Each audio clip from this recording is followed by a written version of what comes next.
مقام ہے اور اردو ادب کی تاریخ میں بہترین شعراء پیدا ہوئے، اگرچہ ان کی بڑی کمی رہی۔ بس میں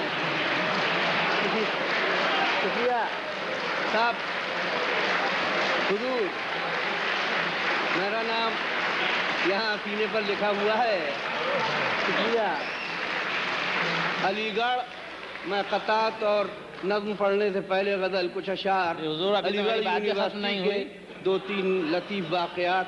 شوٹنگ ہر جگہ ہوتا ہے، علی گڑھ میں جتنے یونیورسٹی میں یونین کے مشاعرے اٹینڈ کیے اس میں اولڈ بوائے بیٹھے ہوئے ہیں، اور اولڈ بھی ہیں بوائے بھی ہیں، اور تو لیکن یہ کبھی نہیں ہوتا ہے۔ خصوصیت یہ ہے کہ پہلے شعر پر ایک طالب علم ایک جملہ فقرہ ایسا کہہ دیتا ہے کہ شاعر پھر غزل نہیں پڑھ سکتا، نہ تالی نہ ہوٹنگ۔ تو چنانچہ ایک بار ہیئر کٹنگ سے جن کا تعلق ہے سیلون سے، وہ شاعر علی گڑھ یونیورسٹی میں غزل خوانی کے لیے تشریف لائے، ہیئر کٹنگ ان کا کام۔ تو وہ جناب آ کے غزل فرماتے ہیں، مطلب پڑھ رہے تھے، پہلا مصرع پڑھا شاعر صاحب نے کہ محبت دکھ بھی ہے آرام بھی ہے۔ شاعر نے کہا کہ ردیف دیکھیے کہ محبت دکھ بھی ہے آرام بھی ہے۔ اسٹوڈنٹ کھڑا ہوا بولا کہ یہی شاعر یہی حجام بھی ہے۔ شاعر صاحب بیٹھ گئے، فوراً ہمت نہیں پڑی کہ یہی شاعر یہی حجام، ردیف دیکھیے حجام بھی ہے۔ صاحب یہ مصرع کیسے آیا؟ فی الحال تیوہاری صاحب تشریف لائے کہ صاحب مجھے ہوٹنگ کروانے کا شوق نہیں، طنز و مزاح کا شاعر ہوں، صرف دو قطعے برداشت کر لیجئے۔ پہلا قطعہ شروع کیا کہ گدھے سے جو کہا میں نے میاں اچھے ہو، بولا اینٹوں سے لدا رہتا ہوں۔ کیا اچھے ہلال صاحب ابھی پڑھ نہیں سکے تھے، ایک اسٹوڈنٹ کھڑا ہوا کہ دوسرا قطعہ اچھا ہے، دوسرا قطعہ بہت اچھا ہے، دوسرا بہت اچھا ہے۔ وہ دوسرے کی داد جو پیشگی دے دی تو پہلا بھی نہیں پڑھ سکے۔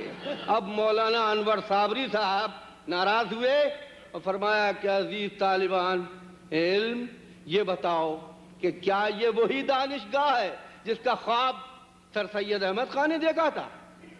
وہ اسٹوڈنٹ بولا حضور دانشگاہ تو وہی ہے جس کا خواب سر سید نے دیکھا تھا، اس خواب میں ایسا مشاعرہ نہیں دیکھا تھا۔ علامہ بھی نے اس خواب میں ایسا مشاعرہ نہیں دیکھا تھا۔ اب سن لیجئے صاحب قطعات۔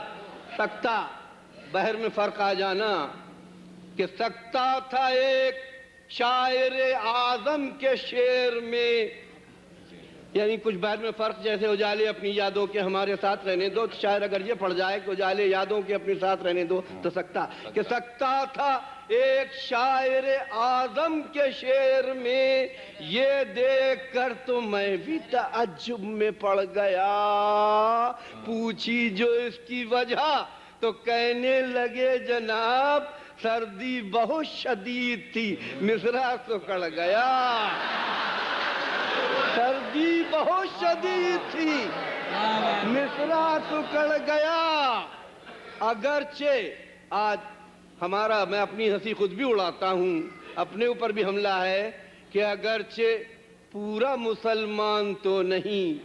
ندا بھائی نے کوئی غالب کا مشہور واقعہ ہے کہ انہوں نے کچھ اور کہا تھا جواب میں کسی انگریز سے کہ میں مسلمان آدھا ہوں، کہا یہ تھا کہ میں شراب تو پیتا ہوں، سور کا گوشت نہیں کھاتا۔ میں نے کچھ اور بات کہی ہے، غالب کی بات نہیں، کہ اگرچہ پورا مسلمان تو نہیں لیکن میں اپنے دین سے رشتہ تو جوڑ سکتا ہوں، نماز و روزہ و حج و زکوٰۃ کچھ نہ صحیح، شب برات پٹاخہ تو چھوڑ سکتا ہوں۔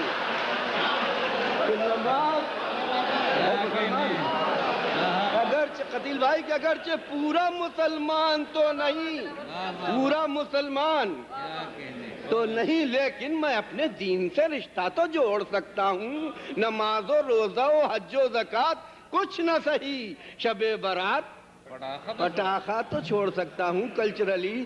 اور کل سنیما میں نظر آئے کوئی مولانا، کل سنیما میں نظر آئے کوئی مولانا، میں نے پوچھا کہ ہے کیا آپ کو بھی شوق مجاز، آپ کو بھی ذوق مجاز؟ بولے ہاں، ساتھ ہی کچھ عشق حقیقی بھی ہے، میں سنیما ہی میں پڑھ لیتا ہوں مغرب کی نماز، میں سنیما ہی میں پڑھ لیتا ہوں، میں سنیما ہی میں پڑھ لیتا ہوں مغرب کی نماز۔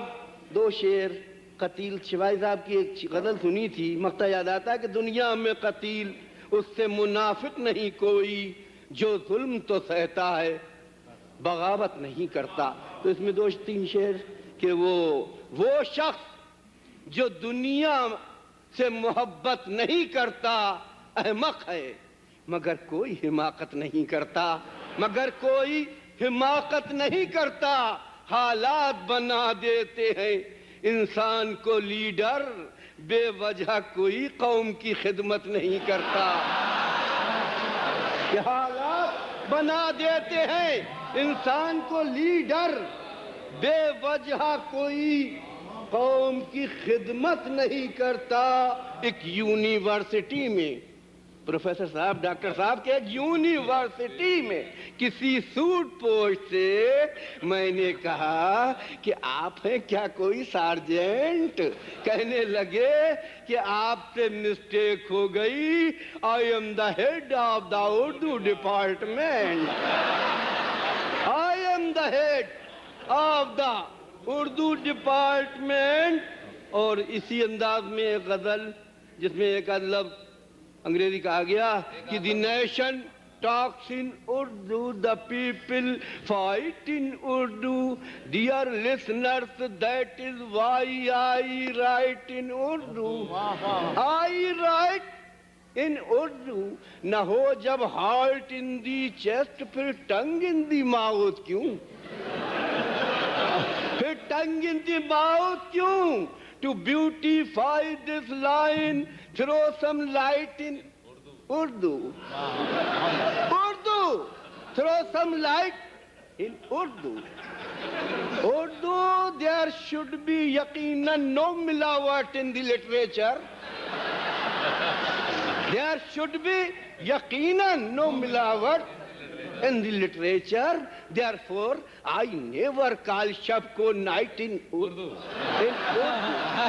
In Urdu. Therefore, I never poetry ki nashisten, cultural show hi sahi lekin please اے صاحبان دل مجھے invite in Urdu. Invite in Urdu. فگار اس نظم میں تیری زبان اردو ہو اور انگلش، مگر لکھے ہیں تو نے قافیے کیا ٹائپ ان اردو۔ ایک ردیف ایک زمین میں غزل بہت ہو رہی تھی کہ بیاں ہو تو غزل ہوتی ہے، اور جبیں ہو تو غزل ہوتی ہے، اور نظر ہو تو غزل ہوتی ہے، اور قلم ہو تو غزل ہوتی ہے۔ تو میں نے یہی قافیہ لکھا کہ ایک دوات ایک قلم ہو تو غزل ہوتی ہے، جب یہ سامان بہم ہو تو غزل ہوتی ہے۔ بھوت آصف شیاطین چڑیلے ہمزاد ان بزرگوں کا کرم ہو تو غزل ہوتی ہے۔ بھوت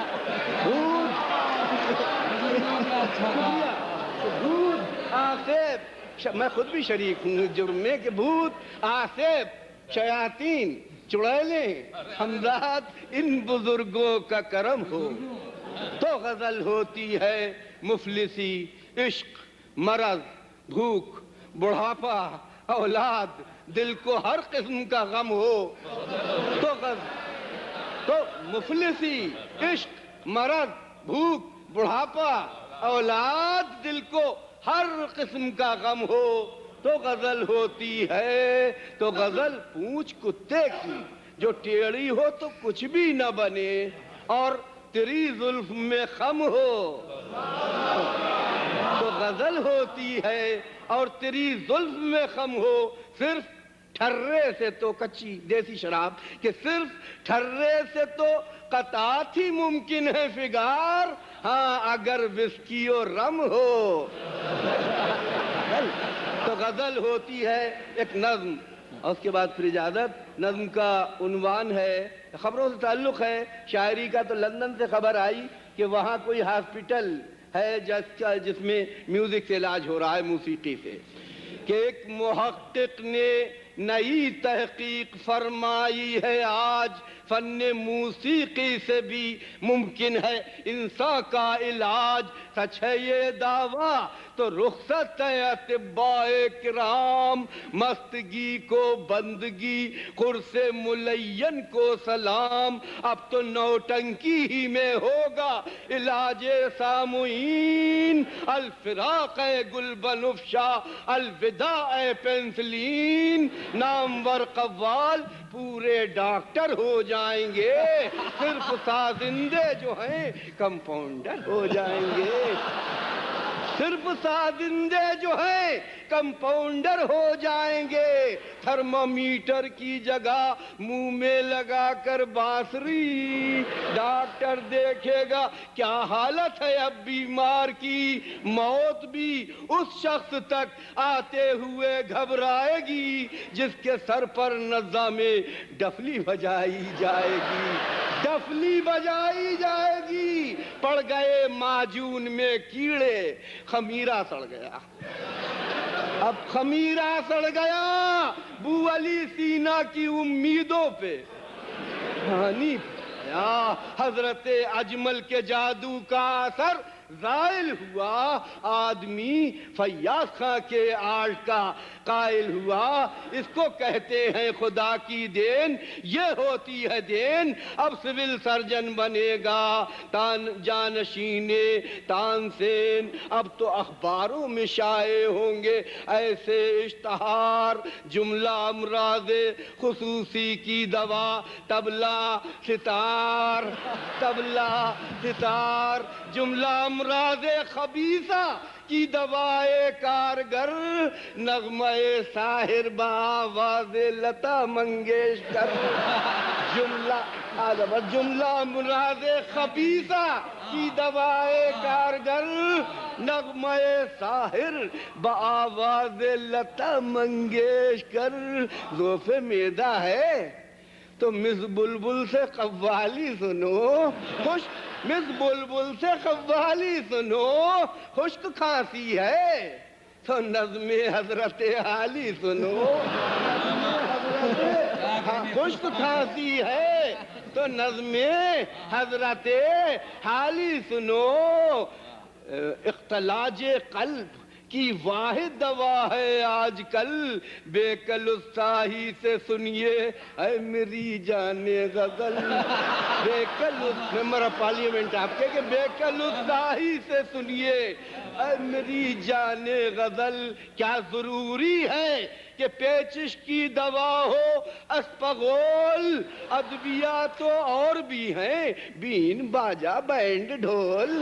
ادویات تو اور بھی ہیں, میوزک بین باجا بینڈ ڈھول. اس طرح نسخہ لکھے گا چارہ ساز نبض بھی, دادرا 10 بار ٹھمری 2 عدد ایک بھیروی. اس طرح نسخہ لکھے گا چارہ ساز نبض بھی, دادرا 10 بار ٹھمری 2 عدد ایک بھیروی. آخری شعر کہ صبح دم مثل شکیلا, جہاں آپ آج کل ہیں کہ صبح دم مثل شکیلا, مشق قوالی کنند خاک پائے مشتری بائی بوقت شب خورند. میں عرض کرتا ہوں ادب سے تعلق ہے. شاعر اعظم انڈیا اور پاکستان میں سب سے بڑا شاعر کون ہے, یہ میں نے سب سے پہلی نظم لکھی تھی. اس وقت جو سینئر موسٹ شاعر تھے ان کا تذکرہ ہے, مگر عظیم لوگ تھے, بڑے لوگ تھے, برا نہیں مانا. مجھے مشاعروں میں پہلی نظم پہ ہی بلایا اور نوازا. اور فراق تھے, جگر تھے, جوش تھے, یہ لوگ سب تھے. جانثار اختر, مجروح, یہ پارٹی تھی. تو میں عرض کرتا ہوں جو نام یاد آئے میں لکھتا چلا گیا کہ ان میں کون بڑا ہے. کل یہ مکالمے کی صورت میں ہے کہ کل ایک ادیب و شاعر و ناقد ملے ہمیں, کہنے لگے کہ آؤ ذرا بحث ہی کریں. کرنے لگے یہ بحث کہ اب ہند و پاک میں وہ کون ہے کہ شاعر اعظم جسے کہیں، میں نے کہا جگر، میں نے کہا جگر، تو کہا ڈیڈ ہو چکے، بیمار پڑ گئے تھے، ڈیڈ ہو چکے۔ میں نے کہا کہ جوش، مائگریشن کر چکے تھے۔ میں نے کہا کہ جوش، کہا قدر کھو چکے، قدر کھو چکے۔ میں نے کہا کہ فیض، تو بولے کہ ریڈ ہیں، ریڈ ہیں۔ میں نے کہا حفیظ، تو بولے کہ پیڑ ہیں، پیڑ ہیں۔ میں نے کہا کہ ساحر ہو، مجروح ہو، جانثار، بولے کہ شاعروں میں نہ کیجئے انہیں شمار۔ انڈسٹری دوسری ہے لائن۔ میں بولے کہ میں نے کہا کہ ساحر ہو، مجروح ہو، جانثار، بولے کہ شاعروں میں نہ کیجئے انہیں شمار۔ میں نے کہا کلام روش لاجواب ہے، کہنے لگے کہ ان کا ترنم خراب ہے، ان کا زندہ تھے مرحوم، کہ ان کا ترنم خراب ہے۔ میں نے کہا ترنم میں انور صابری، میں نے کہا کہ ترنم میں انور پسند ہے، کہنے لگے کہ ان کا وطن دیوبند ہے، دیوبند ہے۔ میں نے کہا کہ ان کی غزل صاف و پاک ہے، بولے کہ ان کی شکل بڑی خوفناک ہے۔ ان کہتے تو مار ڈالوں گا، آپ نے کیا ذکر کیا تھا، کہ بولے کہ ان کی شکل بڑی خوفناک ہے۔ میں نے کہا فراق کی عظمت پہ تبصرہ، بولے فراق شاعر اعظم، اور بولے فراق شاعر اعظم، میں نے کہا بشیر، تو بولے کہ کون؟ بدر، ان کی جدیدیت نے گھٹا دی ہے ان کی قدر، ان کی جدیدیت نے گھٹا دی ہے ان کی قدر۔ میں نے کہا شکیل، تو بولے ادب فروش۔ میں نے کہا قتیل، تو بولے کہ بس خاموش۔ غصہ آ گیا کہ میں نے کہا قتیل، تو بولے، جانے کیا سوچا، کہ بولے کہ بس خاموش۔ میں نے کہا کچھ اور، تو بولے کہ چپ رہو۔ میں چپ رہا تو کہنے لگے اور کچھ کہو، اور کچھ کہو۔ میں نے مجھ سے کہلوانا چاہتا ہے اصل میں، اور کچھ کہو۔ میں نے کہا کہ یہ جو ہیں محشر عنایتی، وہ بھی انتقال ہو گیا، عنایتی، کہنے لگے کہ آپ ہیں ان کے حمایتی۔ میں نے کہا ظریف، تو بولے کہ گندگی۔ میں نے کہا سلام، تو بولے کہ بندگی، بندگی۔ میں نے کہا کہ یہ جو میں نے کہا نیاز، تو بولے کہ عیب بین۔ میں نے کہا سرور، تو بولے کہ نکتہ چین۔ میں نے کہا کہ یہ جو دلاور فگار ہے، بولے کہ وہ تو طنز و ظرافت نگار ہے۔ میں نے کہا کہ طنز میں ایک بات بھی تو ہے، بولے کہ اس کے ساتھ خرافات بھی تو ہے، خرافات بھی تو ہے۔ میں نے کہا تو شاعر اعظم کوئی نہیں، کہنے لگے کہ یہ بھی کوئی لازمی نہیں۔ میں نے کہا تو کس کو میں شاعر بڑا کہوں؟ کہنے لگے کہ میں بھی اسی کشمکش میں ہوں۔ پایان کار ختم ہوا جب یہ تجزیہ، میں نے کہا حضور، تو بولے کہ شکریہ۔